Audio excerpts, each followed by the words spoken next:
On sait maintenant que lorsqu'une onde lumineuse passe par une fente mince de largeur A et que cette largeur est de l'ordre de grandeur de la longueur d'onde de l'onde, eh bien l'onde est diffractée. Et on a vu que la figure de diffraction, c'était une alternance de taches sombres et de taches lumineuses sur un écran.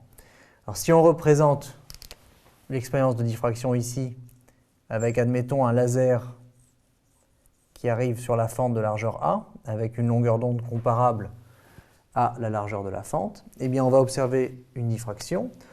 On va avoir une tache centrale, ici, au milieu. Et ce que l'on va mesurer, c'est ce qu'on appelle l'écart angulaire ou l'ouverture angulaire, c'est-à-dire l'angle θ, ici, qu'il y a entre le centre de la tache lumineuse au milieu, donc le milieu de la tache centrale, et le milieu de la première extinction. C'est-à-dire qu'on a une autre tache ici, avec une extinction ici. On aura une autre extinction là, avec une tache plus haut ici. Alors c'est symétrique, on aurait pu regarder θ ici, ce serait le même. Et donc c'est du milieu de la tache centrale au milieu de la première extinction.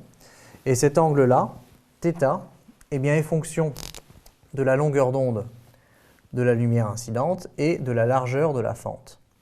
Et on a θ est égal à lambda sur A. Alors évidemment en radians.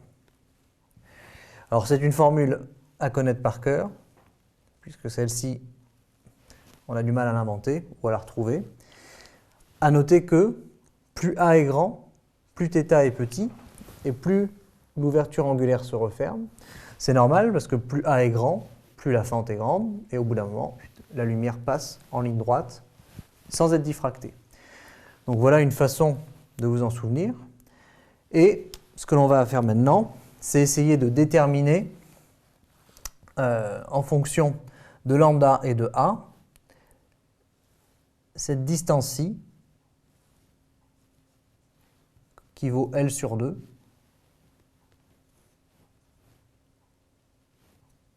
et qui est la moitié de la longueur de la tache centrale. Alors, on a ici exagéré expressément la première extinction, normalement elle est beaucoup plus petite, et L sur 2, du coup, représente quasiment la moitié de la tache centrale.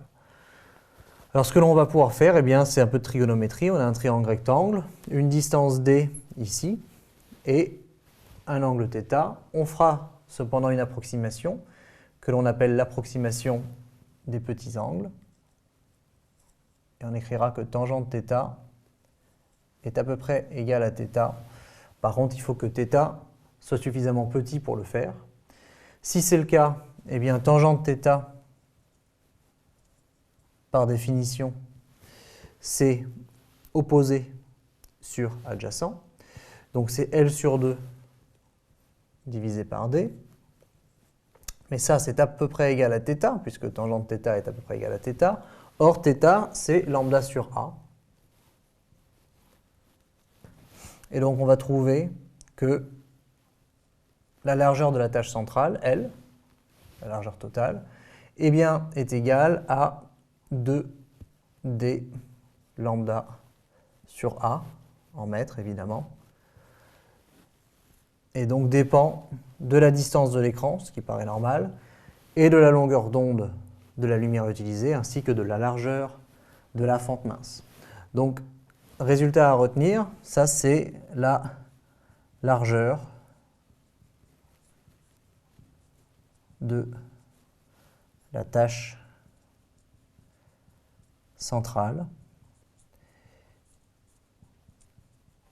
Et on a obtenu ce résultat à partir de celui-ci, qu'il faut évidemment connaître par cœur, et de l'approximation des petits angles, qui permet d'assimiler la tangente de θ à θ.